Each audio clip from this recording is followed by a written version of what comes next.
This is Am Studios podcast, where we curate all the knowledge, resources, and power you need to help you create your business in entertainment, podcasting, music, tech, art, fashion, and more. Every week we share everything we've learned at Am from the greatest minds in the business. Let's go. The question is like, you paid some money. There's like a thing. You don't need to pay me any money. Like right now, there's something. It's a loose agreement of some sort that actually is not even in writing. It's probably not even in writing. Even in the case, this example goes even further to say that money changed hands beyond that.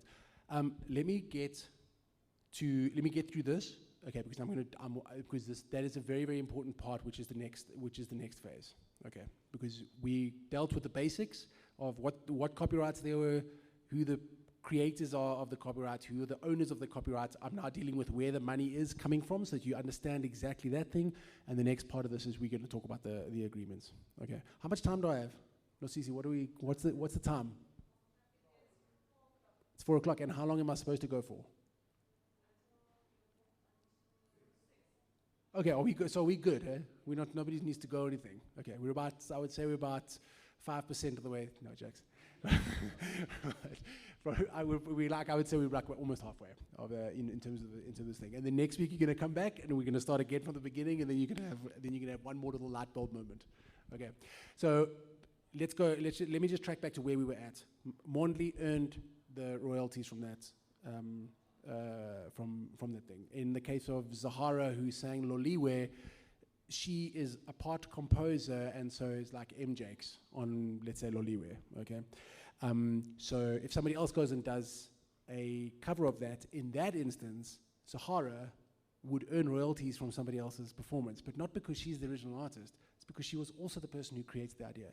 You know what I mean? And that's where the magic of being a singer-songwriter or being somebody that creates your work, creates the work that you perform. That's where that magic comes from, or magic is created. You know. And also, I wasn't saying that Mafikizolo is not creative. I mean, they write fucking hundreds of their own songs. It's just in this one instance, it's a good example of, Kozekusa guy writing their song, writing this specific song for them. You know. And I also don't know if that's exactly true. It might be a Spotify mistake, but that's just what it says on Spotify. So you can earn royalties from your song being sold, and then also in exactly the same way that recording artists and record labels get royalties, needle time royalties from SAMRO, the composers and the publishers that represent them get what we call performance royalties from SAMRO. Okay? SAMRO and SAMRO. Metro FM pays a license fee to SAMRO. They pay another license fee to SAMRO for the opportunity, or for the to be allowed to play a track on radio. Okay, so they have got the right to play the sound recording on radio, and for that, the owners of the people that are created the sound recording get royalties. But they also, by playing it on radio, they've also broadcast in public the copyright and the musical work. They've broadcast in Ngeke Balunge that is maybe owned by Kalawa and performed by Mafikizolo, but they've also broadcast the musical work that is owned by Mondley and whoever publishes Mondley. Okay, and now Mondley, as a member of SAMRO, in exactly the same way that they've paid SAMRO, they've paid SAMRO, and SAMRO is now going to pay Mondley a portion of that by way of what we call performance royalties. Okay, so when you earn from the sales, it's called mechanical royalties. When you earn from as a composer, when your work is broadcast in public, on radio and television, you would earn from SAMRO, okay, and that's called a performance royalty, okay, which is a weird name because the needle time royalties feels like it should be called performance royalties, but it's not. Performance royalties is for composers, and needle time royalties is for record labels and recording artists. Okay, we're cool with that. As an aside, I don't want to get too deep into this. SAMRO only pays for broadcast on radio. SAMRO only pays for broadcast on radio and television. Okay. And just out of interest's sake, the reason for that is that there's no sound recording that ever comes out of a television. Whatever comes out of a television is what we call the copyright and the cinematographical work, not the sound recording. So even if your song is in a movie or in a film, you are, if you've ever heard of a synchronization license, that is what we're talking about. You are giving the license to somebody else to synchronize your copyright with their copyright, and the output on television is a copyright in the cinematographical work. SAMRO only pays to the owners of the sound recording. So you don't, that's why needle time royalties is only paid for radio broadcasts, because the sound recording is played on broadcasts. But when a movie or a film is played, there's no sound recording. There is a musical work. The musical work travels the same way that a musical work travels with a sound recording. A musical work and a musical literary work can travel with the cinematographical work as well. It can hops on both of them. But yeah.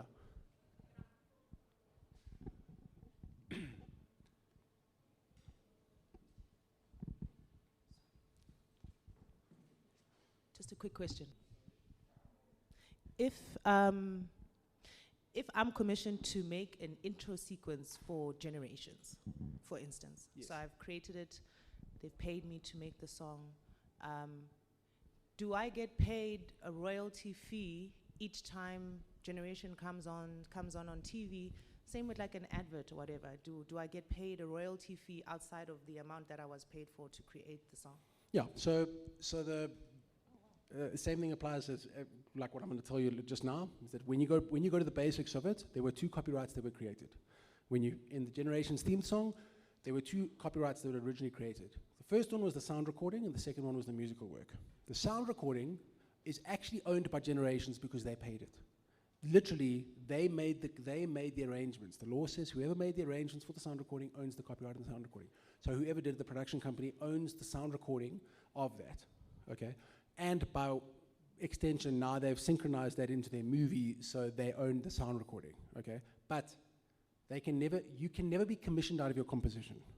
The law, like there are very, very, very, it's a very, very tricky way, I mean, I've been through this with like a number of lawyers. You can't commission somebody out of their out of their ownership of the musical and literary work. I'm actually going through this with a big international company right now, where they've also agreed that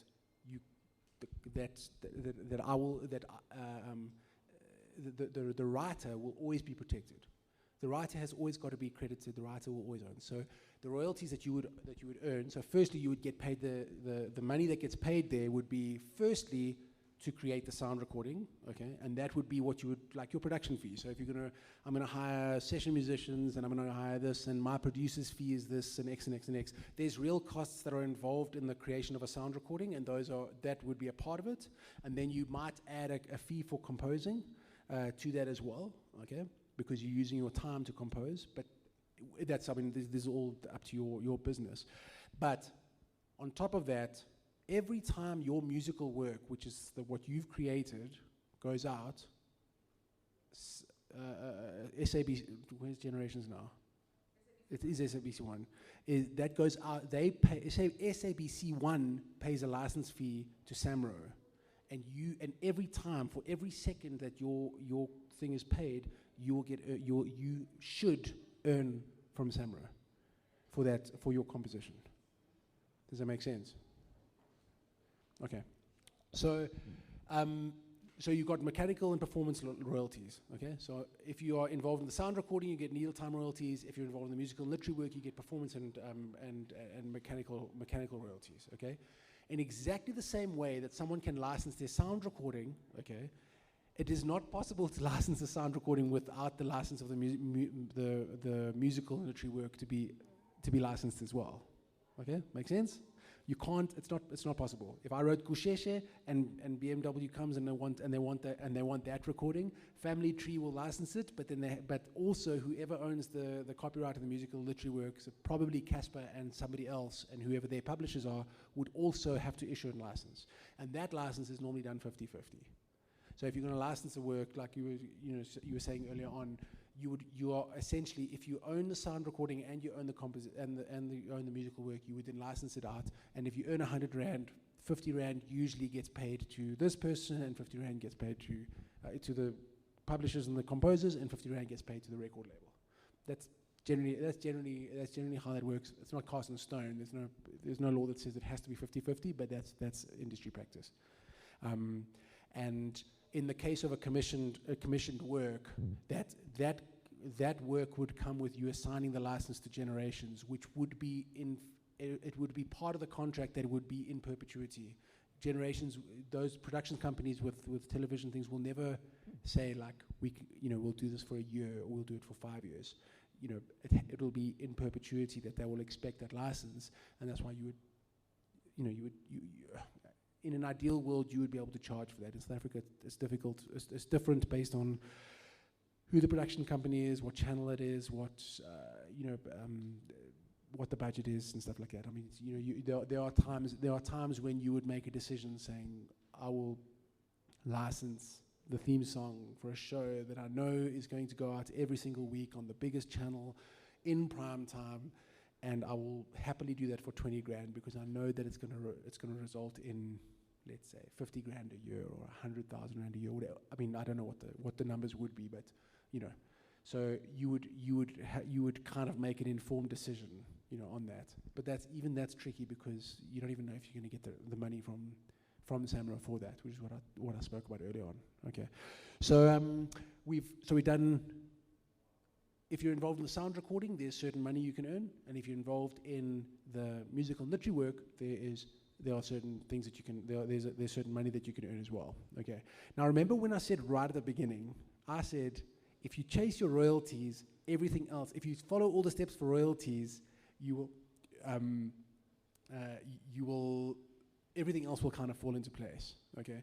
And I think maybe you can understand here is that to get to the royalty, to get your royalties, all the steps that you would have followed to get to the royalties, you would have ticked off all the other boxes for everything else already. You know what I mean? And because the royalties is like the it's like advanced level, It's like if you're going from intermediate to expert to advanced. The royalty game is the advanced one, especially in South Africa, because it's every Capasso, SAMRO, and SAMPRO come with completely different minefields. In my own experience, I bought a landline so that I could phone SAMRO. I was so frustrated, and if any of you have been through the SAMRO experience, I've got so much stuff that I've created that I need to get right, and I was getting so frustrated with phone dropped calls, long waits on the customer services thing, where I'm trying to phone from where my computer has crap reception, so I've got to go out to the garden, then I've got to run back for my relation number, I've got to run out for reception. So I bought a landline, I invested in a landline at my place purely so that I can that I can phone SAMRO. And I mean the SAMRO example for me is a really good one, because I would highly recommend as well that I don't think it's possible to get royalties from SAMRO without developing a relationship through the phone with them. I don't know how else to say it. For me, it's every single day, it's either Daisy, Untiretsi, Nokaya, or Bobo that I speak to. I know them by their voice. I know that there are 4 people in the customer service department. Once they answer, they don't have to say hello, Nokaya speaking. I can tell you it is. I say it's James. It's James from Wawi Music. And I literally am on the phone with them every single day, and I resolve every single day to never lose my shit with them. And some of the stuff that happens at SAMRO is so unbelievably ridiculous. That may never make it onto TV. Okay, I do not give consent for that to make it out. Okay, but yeah, it is. There are challenges that we face in South Africa, and you can either sit complaining about them, which is what most of us do. Okay, and complain away, but at the same time, there is only one way to fix it. In South Africa, to earn your royalties as a composer, you have to phone SAMRO. It is not possible to do it through email. It's not possible to get your royalties through the portal, through the portal at SAMRO. I'm 100% convinced that the only way that you can get your money through the portal is if every work that you're involved in, you are the only composer and the only publisher. It is my position that is the only way that you can earn the correct amount of royalties, because if you are collaborating with somebody else, the portal is so confusing that it's not possible that you will submit the same notification as somebody else. That is my position, that you can't submit a correct notification to the portal if there are more than one person. It is possible if you do it manually through email and on the phone, where you're double checking everything every single time, and it is 50 times more work. But like, I can tell you from personal experience that I'm starting to get confident that exactly what I'm owed is what's getting paid to me by doing that. Yeah. So let us move on. Yeah, we had that, eh? Great. So now that you know your role, okay, so I'm sure your mind is spinning about every time you've been on a track, and now you're suddenly starting to realize, like, flip, I wasn't actually just the featured artist. I was a featured artist, and I was the lyricist, and I did some of the melodies, so I was like part of the musical work and the literary work, and I was the featured artist, and they said we should go 50-50. What does that mean? Did they mean 50-50 on the sound recording, or did we mean 50-50 on the musical and literary work? Shucks, man. And I don't have a publisher, so now I'm the original publisher of my own work as well. Flip. Like, you know what I mean? Like, I mean, the one part of this is like, wow, that's very overwhelming. It's like very overwhelming to think that, like, that's it. But the second part of it is that, like, welcome. Welcome to the world of understanding exactly what value you've created. That of the 7 roles that are present in every single sound recording, you may have filled at least one, but most likely, especially in this world of in collabos nowadays, where there's normally just 2 people. There's normally a beat maker and a vocalist. It's like one of you has probably got has probably played more than half of the roles in the two copyrights. And it's overwhelming at first, but the second part of it is that it's actually cool. And you can take solace in the fact that if you follow the right steps and you start to practice this, the law is on your side, actually. And this is why I'm very evangelical about this part of the thing. Getting to this point here now, where you've understood the basics, you've understood the roles, and you know where the money comes from. In order for that money to flow, you have to be protected. And in order to be protected, you have to be able to have that conversation. And this conversation should be open, it should be honest. You should never, ever have to worry about it. And you need to have that mantra. Like, if you're going into a recording session as a session musician, you need to sit in the mirror and go, I am a session musician today, and the only role that I am playing today is a non-featured artist. If the producer says to me, can you play a cool horn line, or will you please play a beautiful intro for the song, I am going to mandate myself to say to that person, are you asking me to compose? Or are you going to sing to me the line that you want me to play? Okay. If they are asking you to compose, I then tell myself in the mirror, this is what I'm going to say. And you're going to figure out the lines. You're going to figure out that thing, okay? But the bottom line is that conversation shouldn't be tough. And right now it is. It is really tough. In South Africa especially, it's unfair that we can't have the conversation. It's not fair that there's power dynamics. It's not fair that you will walk into a session with a big artist and you will feel insecure about asserting your copyright on something that you've created. It's not fair that happens. It's not fair that you have some people most of the industry barely has access to a computer, let alone being able to draft a songwriter's agreement, so we have to figure out ways that we can get around all these dynamics that make it so difficult, and I mean, the one problem that I have is firstly that we have these power dynamics. Like, you know, I mean, I've been in them. I'm sure you've been in them, where you feel uncomfortable. You feel like you've been bullied into a position that you know, that you might not necessarily feel comfortable with inside. The second part of it is that most of us don't actually know. It's like this information is like, why is this information so scarce? You know, it's like it took me an hour. It took me an hour to tell you the basics, and I can guarantee you that like most of you haven't heard this before. I mean, I only started figuring this stuff out like 2 years ago when I was in like a crazy dispute. I was like, how the fuck am I in a dispute? Like, how am I in this dispute? I'm almost 40. Like, I've been in the industry since like I was 18. Like, I'm supposed to know this shit, you know? And then I'm in this dispute, and I'm like figuring out that, like, you know, like sound recording and musical, and I didn't know this stuff, you know. So I know that it's new information for everybody, and I think that's part of the problem, is that this, you know, that this information needs to get out there, you know. The third part that's problematic is that it's awkward because you might expose your own ignorance, you know.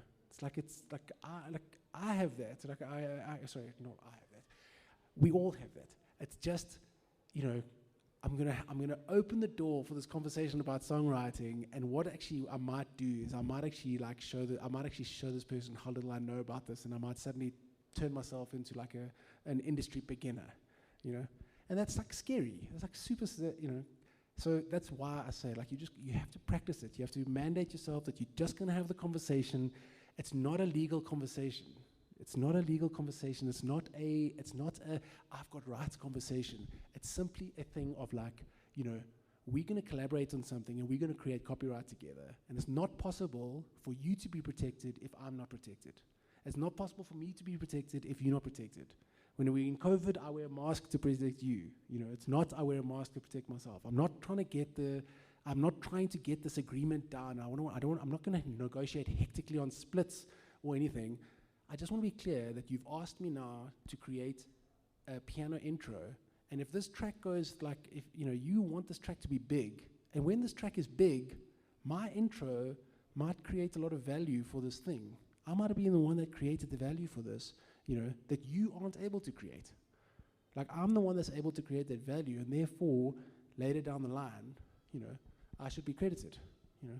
The same thing, like when I was, you know, about the talking in the mirror, you know, like talking to you, like if you're going to go into a recording session as a backing vocalist, you know, it's like you tell yourself in the mirror, the thing. Today, I'm a non-featured artist on a sound recording. Until somebody asks me to compose, in which case I will be a composer, I am a non-featured artist, okay? For SAMRO to pay me my royalties that I'm due, they have to know that I'm on this. And the only way that they can know that I'm on this track is if the record label tells them. So when I get to the studio today, I'm just going to have a pleasant conversation, because it costs the record label nothing to do this, you know. All they have to do is just basically send a letter to say, we confirm that James was the backing vocalist on this track. You know what I'm saying? But if I can't wait, I can't have that conversation 7 months down the line, you know, because then it's like, it's an inconvenience for whoever it is. You know what I mean? Nobody wants to go and have to sit and go and do all this admin now for something that was released like 7 months ago, and it's like, oh God, you know, whatever. But it's so much easier, like if you're in the session, or ahead of the session, you just get an SMS or a WhatsApp from the person. Just go, hey man, I'm coming for the session. Just wanted to confirm, if this gets released, will you make sure that you notify SAMRO that I was a recording artist? Yeah, sure, no problem. Great. Now you've got it in writing. Boom. 3 months later, if they haven't done it, or a week later, or whatever, you know, you can just send them a screenshot. Hey man, you said to me you'd notify SAMRO. Would you mind just going, yeah, here's the link for the notification. You know, it's like that. Yeah, you had a question. You'll need to, sorry, the rules. Jokes. Hi guys. So if you're an artist, you've worked with somebody and they are the ones that are going to register the song, and you're not sure if they did register and said that you were part of the song, can you now go to somewhere and like tell them that I was part of this song, but it's not my song? Yeah, so that is where it gets tricky. Okay, and this is where we have to get to the next part. We've only had the conversation now. Okay, we now need to protect ourselves. Okay, and when I say protect ourselves, we're not protecting ourselves, we're protecting ourselves and others. Okay, and this is the crux, I think, of everything that I feel about this part of the industry, is that if we can change the conversation, or if we can change the attitude to stopping protecting ourselves but protecting the work instead, okay? So we've created something of value, we've created this work, okay? And instead of trying to consider that we want to protect ourselves, that we make sure that the work is protected, okay? We will end up in a better future for that work, okay? And this, what I mean by that is, to answer your question, is that without a doubt, and I've been finding this in my journey, which is, I mean, I'm in the middle of this journey of getting these little W's like every week, of like something new that I've conquered at SAMRO or at SAMRO, you know. And without a doubt, the best way to notify to SAMRO is to notify to each of these organizations is as a group. So what I mean by that is to try and create an environment where if you've created this song, that all of the rights holders notify together as a team in their own manner at the same time. The reason why is that currently speaking, at these organizations, there are real people that are handling these notifications.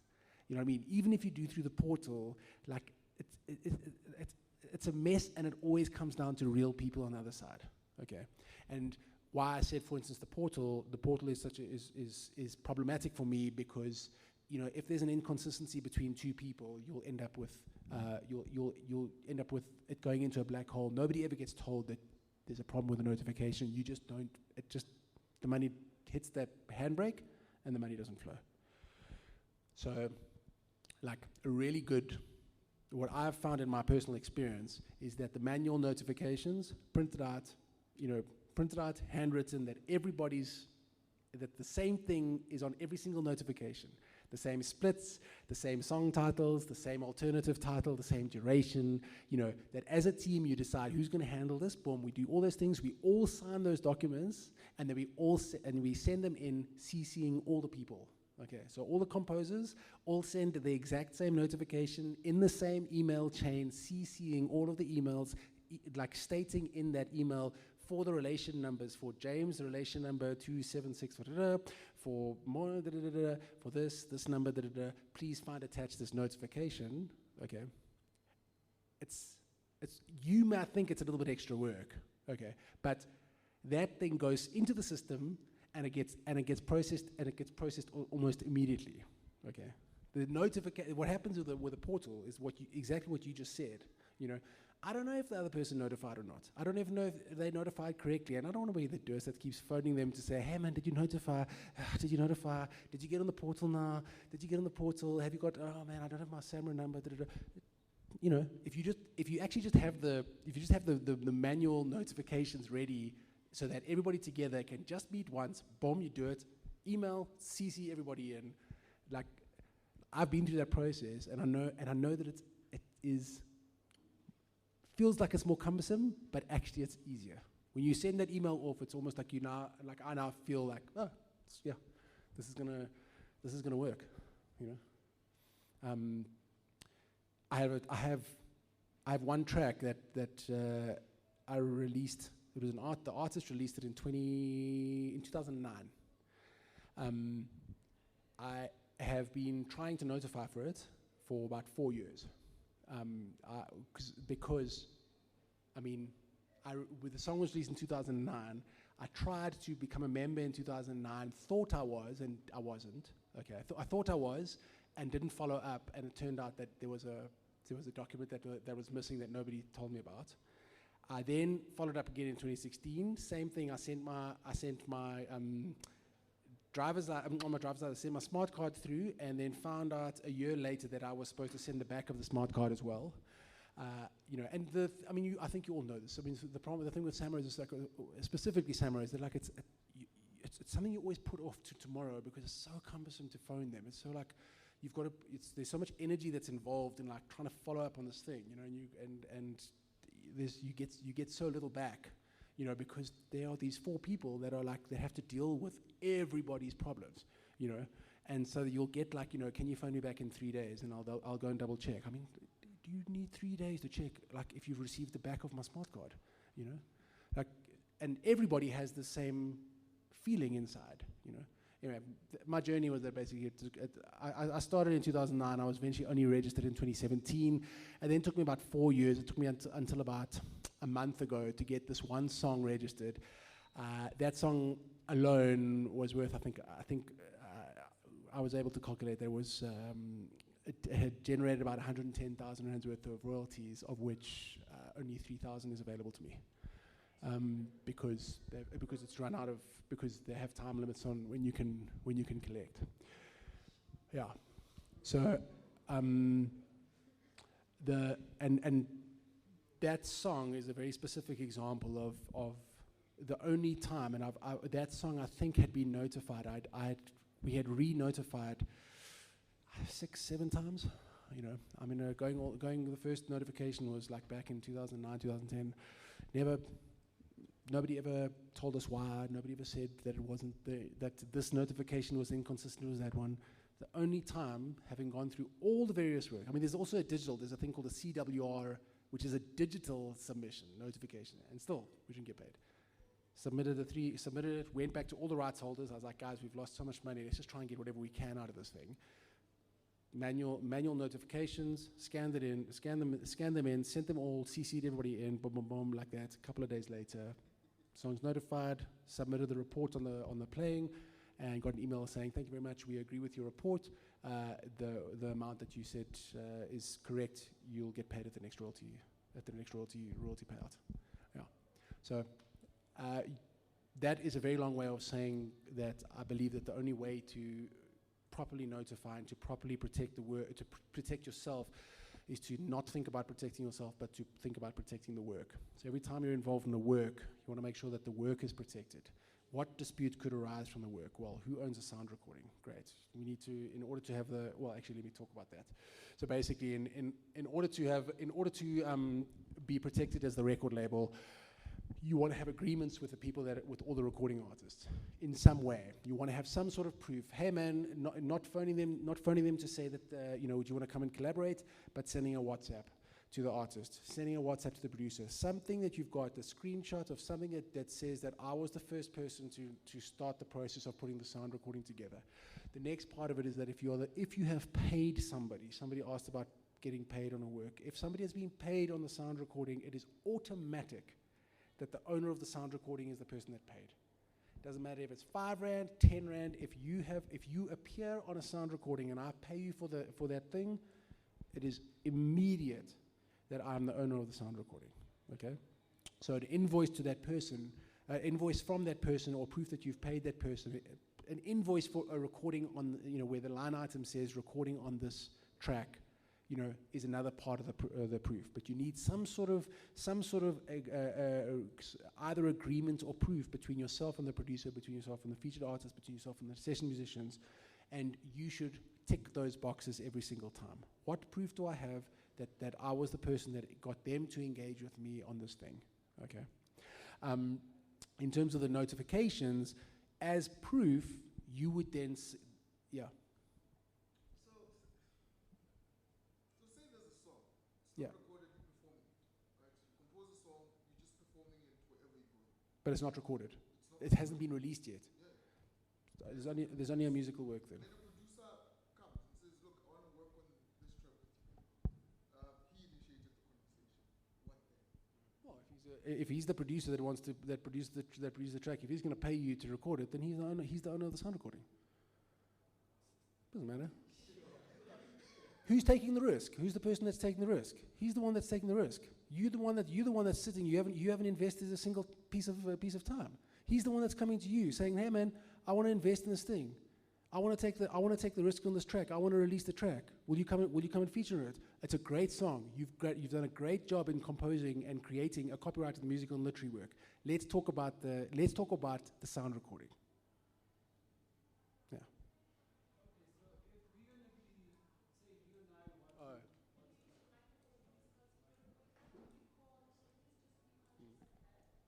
Did that answer make sense? Cool. So I'd like to know, how do we negotiate payment kind of thing? Say you and I are going to be working on the song, you're the producer, I'm the writer, we have a sessionist, whatever. How do we negotiate the percentages of the money that's going to be distributed from the royalties? Yeah. Well, so you basically, like we say, the owner of the sound recording is the person that's going to receive all the money. Okay, so in your case, this beat maker has come, they've said they want to produce the track, they're going to add. What's going to happen is if they add their beat, if they go and create a beat, then you are creating a new musical work. Remember, because that person is creating something new as well. So the combination of what you've created and his is going to be ultimately it's going to end up in a new musical work as well that you need to be aware of. You might say up front, like, I don't care what you bring, like, my musical work is my own, and you find a way to negotiate that. But this is something you have to do up front. You know what I mean? Like in the same way that a poet, if I want to put a poet's words to set music, I need that poet's permission. So, just to add a spin on it, right? So they come to you, they talk to you about the song, they compose a different beat, and then you pay them.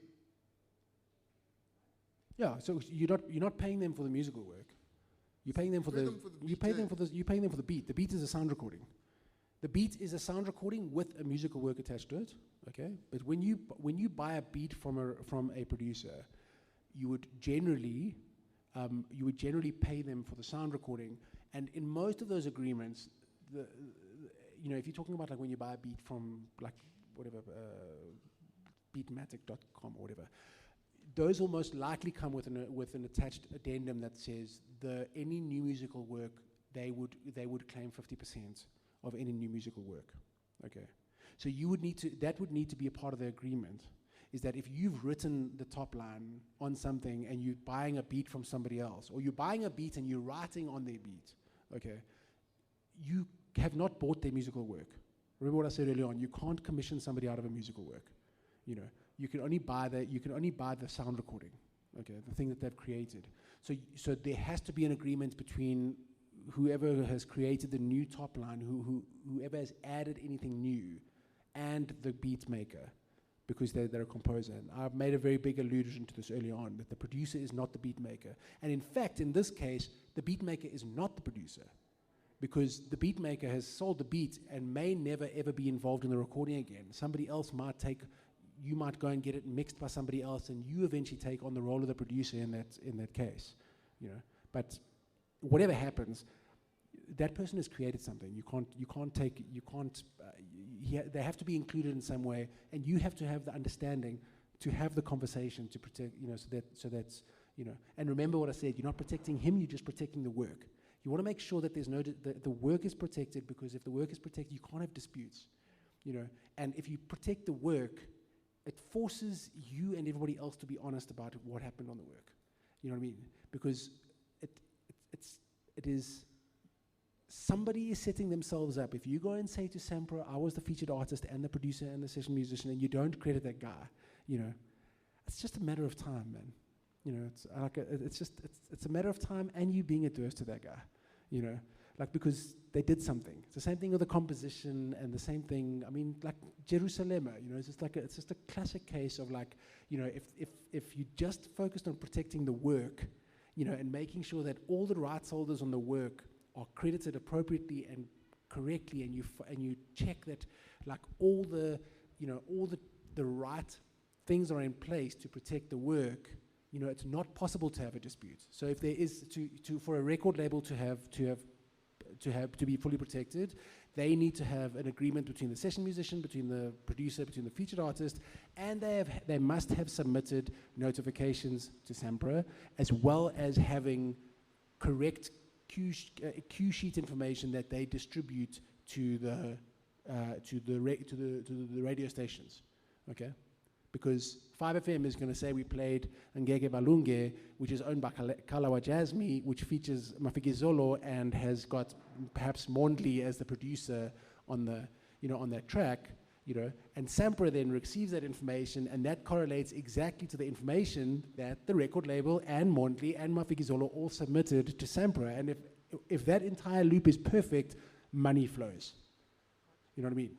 So if you protect the work and not the people, the money will flow like far quicker. And if you don't protect the work, you are playing a waiting game until there's an issue. Because it's not, like, if you don't protect the work properly, you should hope that your song is not a hit.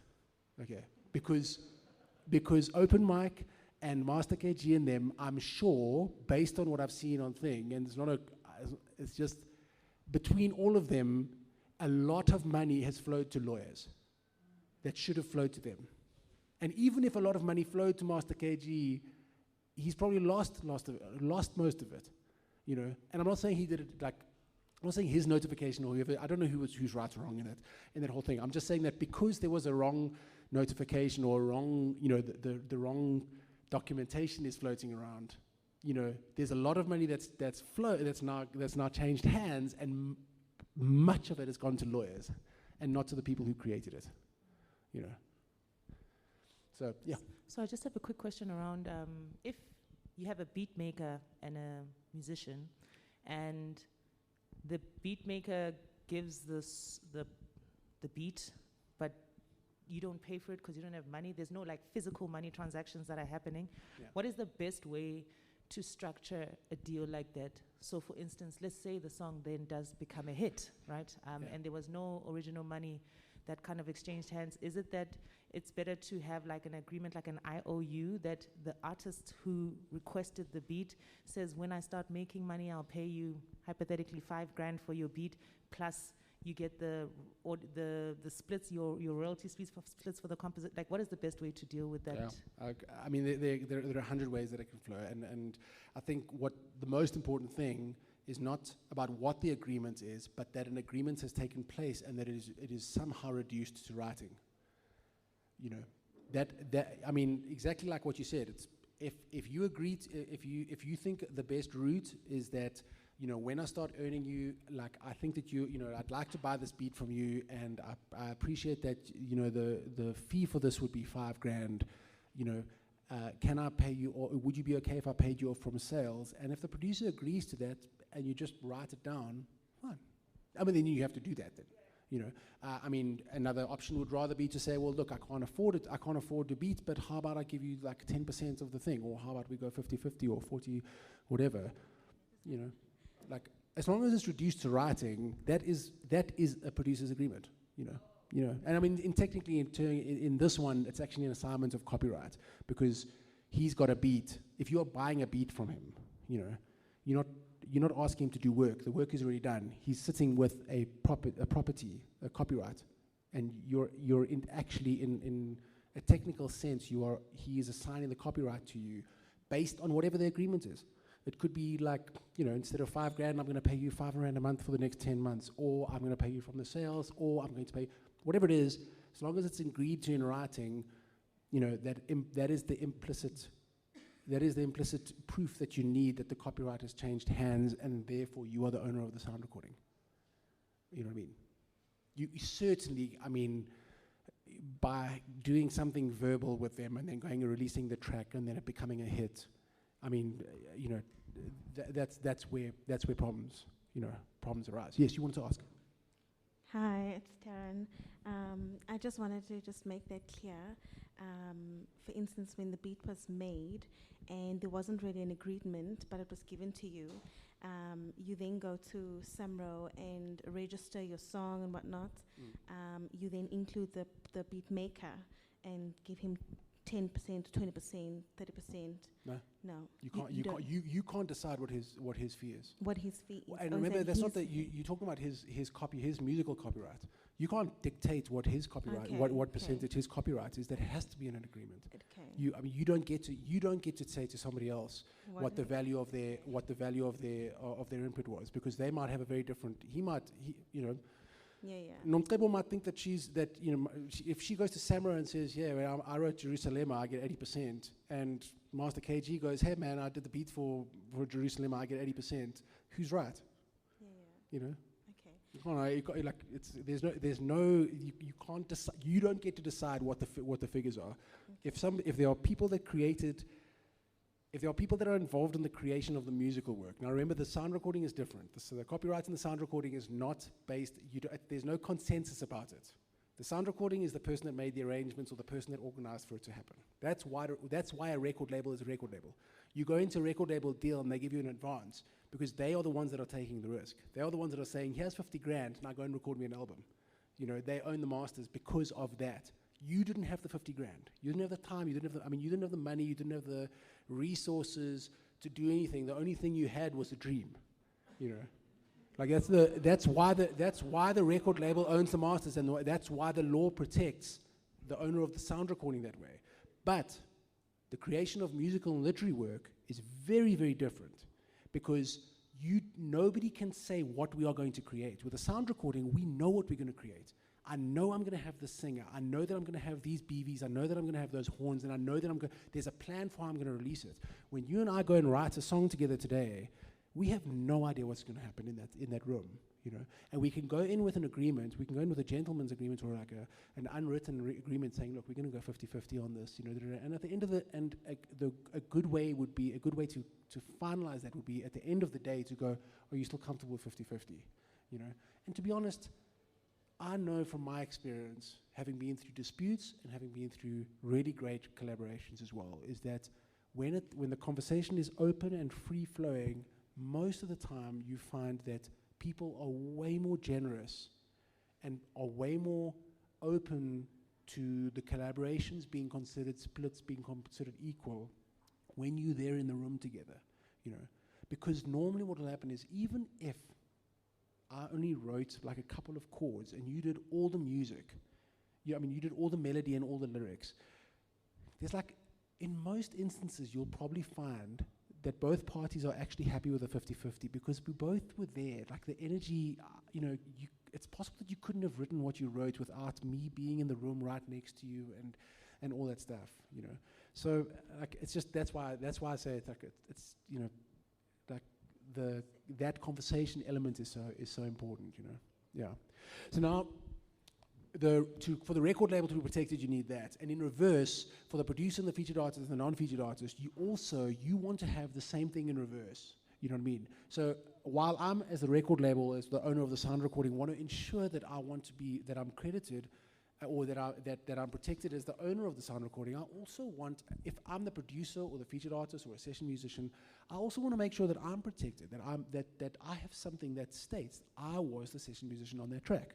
You know, so the most basic part of that, again, just a screenshot on WhatsApp, you know, just to confirm that I'm coming into session today, and will you, you know, like, you know, I think you said that the fee was 1.5. Will you just confirm that? And then I just need one more piece of confirmation from you. Is will you just make sure that I'm credited, like, as a musician on the track, if there's an opportunity to credit me? And also, will you notify SAMRO on my behalf? I will notify SAMRO on my behalf, but I also need you to send them proof that I was on the track. And you get the yes on a WhatsApp, and you screenshot that thing, and you go and frame it. If you're doing a big track with, like, you know, Stevie Wonder or something, you know. But basically you wanna just make sure that there's some sort of written proof. The most, you know, the most watertight extension of this is a proper session musician agreement, a proper producer agreement, a proper featured artist agreement that includes royalties and sales and all that. You know, like, the agreements will go down to, like, you know, if we sell more than 1 million copies, then you get this percentage and that percentage and stuff like that.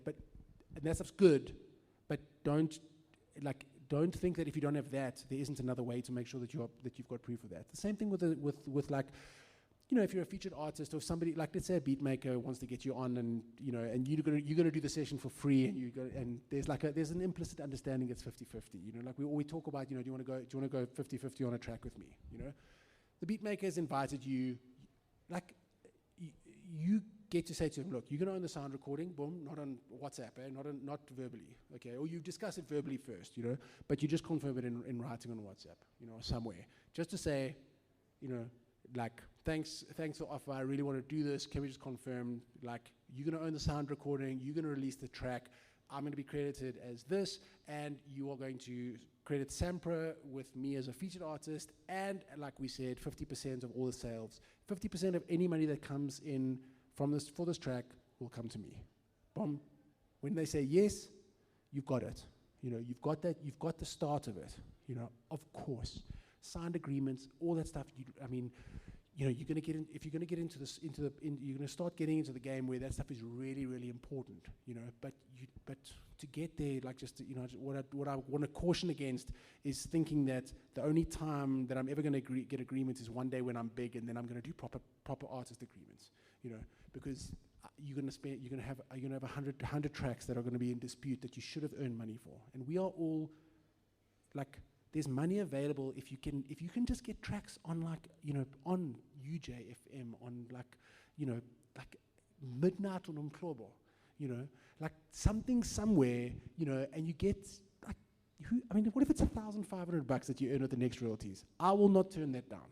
I would love to get a 1,500 Rand bonus from SAMRO, you know, and that could turn into like 3,000 Rand, 4,000 Rand, you know, and that's like kind of what I'm so evangelical about, is this idea that the music industry is binary. You either like a hit artist with lots of records, and someday when I get there, I'm going to have my record deal and my, you know, and all the proper notifications. But until then, I'm going to busk it.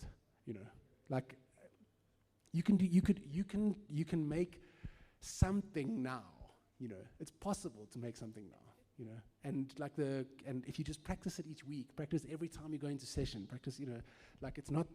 You know, you'll find that it's not difficult, and I can tell you from experience, like, you know, having that conversation actually becomes like quite, I don't know, empowering. It feels like, you know, so yeah. That's how to protect yourself on the thing.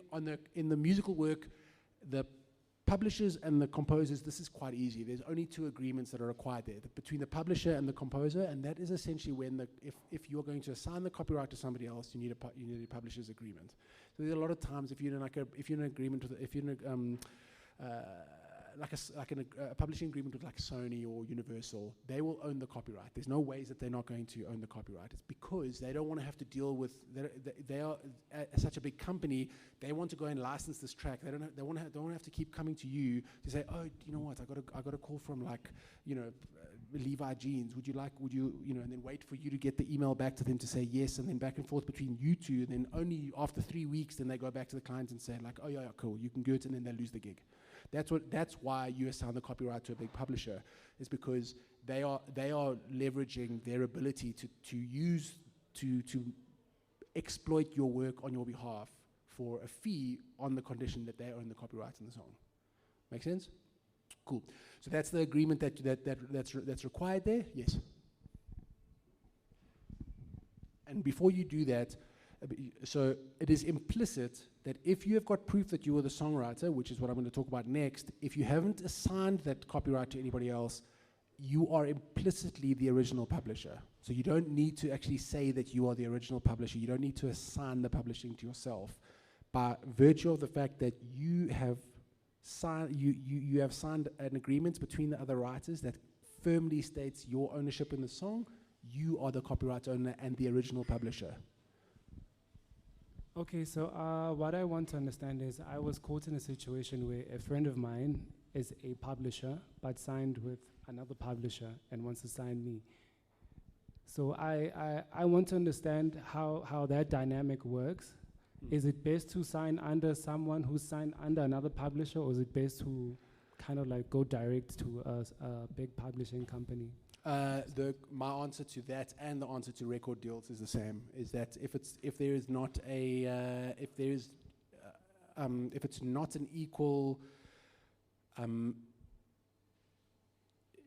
equally beneficial for both parties, I don't think you should do it. So, and what I mean by that is that a start-out musician that gets offered a deal from a major record label, I think should not take that. I don't think you should ever. I don't think any aspiring artist should ever take a major. In fact, I mean, to be honest, in most cases, I would say I don't think an aspiring artist should take any kind of record deal, and I think that they should rather spend their time hustling and owning their own copyright, or hustling and managing and getting used to the various roles that they're playing in every single sound recording that they take, and take control of that rather. And at a later point, when it is definite that it's more like a joint venture instead of the record label taking an exploratory sort of risk on you, when it gets to a point that it's definitely some sort of joint venture, that for me is the time to consider a record deal. And it's exactly the same with publishing. If you're taking the publishing deal because you don't know anything about publishing, don't. You know what I mean? If you don't understand publishing, don't take a publishing deal because you think they are going to sort out the things that you don't know. Because that, to be honest, in South Africa, they probably don't know either. You know, is actually the brutal truth. I don't know your friend at all, but it is crazy, and I'm not for 1 minute saying that I know everything, you know. Although, like, I did get my mails from SAMRO saying you are right about the notifications. So like, I feel like I got the cheat code for that one part of it, you know. But in general, I would say I think that, for instance, the things that I'm telling you now is what you're expecting your publisher to do, okay?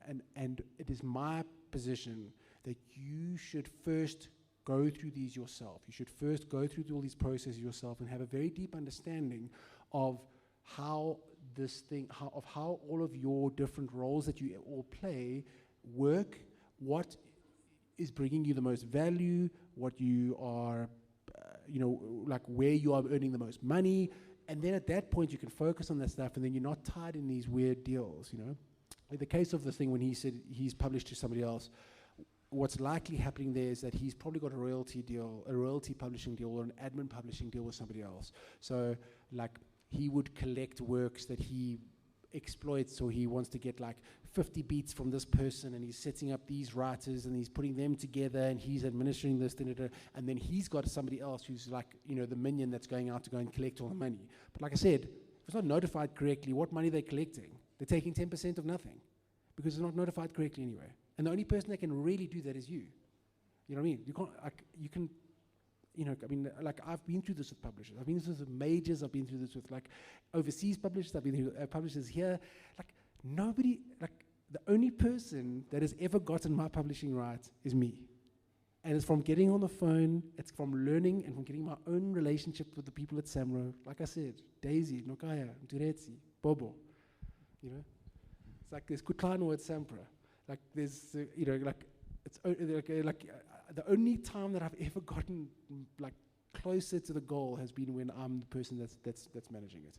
And I promise you, I feel it's like, what's this publisher going to know about like what you co-wrote with somebody else over here and who the session musician was on that thing? They're just waiting for the documents anyway. And if you're going to have to go through all the schlep of putting the documents together, why don't you just notify anyway? Then you can collect the money,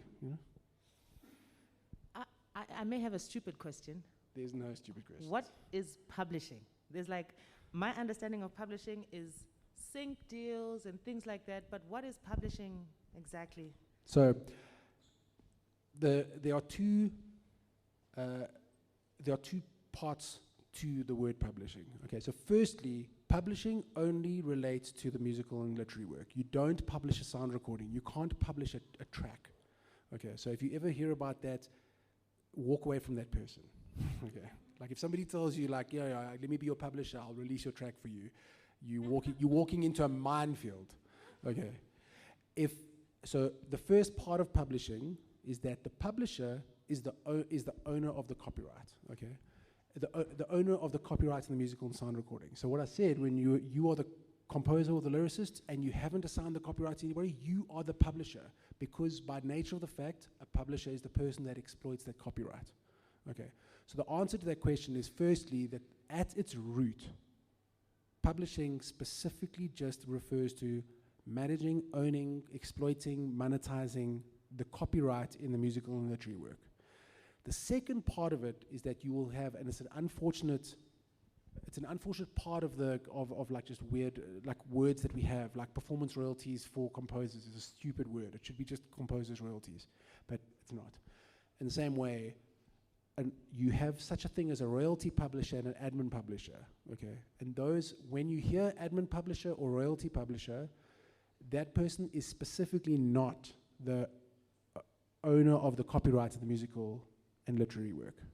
They are simply licensed, or they've simply been given the license or the permission by the owner of the publisher to facilitate one of the publishing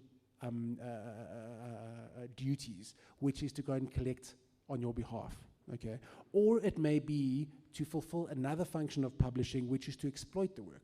So they might say, well, actually, we'll give you, we have an admin publisher, a royalty publisher over here, but maybe what they are doing is going to go and license the work because they've got contacts in Kazakhstan, you know. So you might assign a sort of a publishing license of some sort to somebody in which copyright actually isn't transferred. It's just that they are acting on behalf of that copyright in some sort of license exclusivity of some sort. And that's, yeah, like I say, it's tricky because the most important word is what we call the original publisher. If you've ever heard that word, the original publisher is the person that owns the copyright, whether it's the songwriter themselves, or if you are in a 3-year publishing deal with Sony, then anything you write in that period immediately becomes their copyright.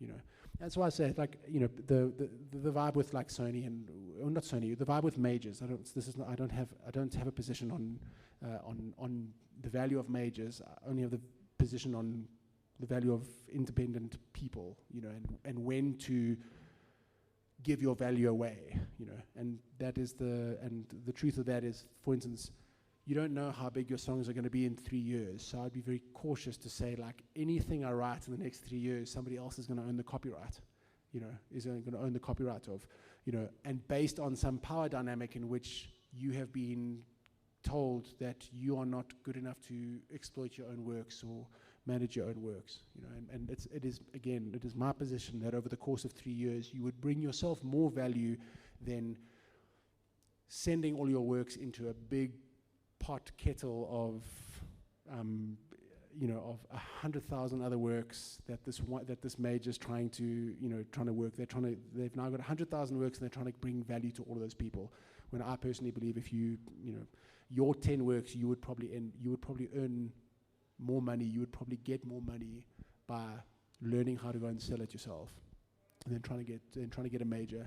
And again, very different if you have gotten to a point where you are like, you have now a catalog of 30 songs that is big, you know, that's out there, and then a major comes to you and says, hey, we want to publish you. Then you can negotiate better, you've got more experience, you know where your value lies, you know what you do better, you've got a much better like opportunity to negotiate harder and also to demand more of whoever it is that you're going into a publishing deal with, that you can, you know, that, like I said, if it feels like a joint venture, it's right. If it feels like you need the break, it's wrong. That's how I feel about it. Now, the final part of this thing is on the musical and literary work, to protect yourself, to have that work protected, is for the publisher to have the agreement, the publishing agreement, and also to notify, to make sure that that SAMRO is notified, okay, and Capasso. Sorry, I don't know if Capasso's in here. Yeah, Capasso as well.